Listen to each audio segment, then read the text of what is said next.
জীবনে কখনো হতাশ হবেন না। জীবনে যাই হয়ে যাক না কেন কখনো হতাশ হবেন না।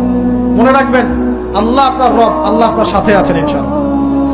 এই সমাজ আপনাকে যেভাবে শেখায়, কিভাবে শেখায়, এই যে স্কুল, কলেজ, ইউনিভার্সিটি, চাকরি, বিয়ে, সন্তান প্রতিপালন, আর তারপর ইন্না লিল্লাহি ওয়া ইন্না ইলাইহি রাজিউন, এই তো শেখায় নাকি? সবসময় মনে রাখবেন যে আল্লাহ রাব্বুল আলামিনের পরিকল্পনাই আপনার উপরে সবচেয়ে বেশি অগ্রাধিকার যোগ্য, সমাজের পরিকল্পনা নয়। পরিবার আপনাকে চাপ দিচ্ছে, চাকরি পাস না, পড়াশোনা করিস না, হ্যাঁ পড়াশোনায় কেন তুই 80 নম্বর পাইলি না, কেন চান্স পেলি না, কবে চাকরি পাবি, কবে আমাদেরকে দেখবি, খাওয়াবি, পড়াবি, এই যে চাপগুলো চারপাশ থেকে আসে কিনা? এতে করে অনেক যুবক দেখা যায় মাদকাসক্ত হয়, অনেকে দেখা যায় আত্মহত্যা করছে, ইদানিং করছে কিনা ভাই?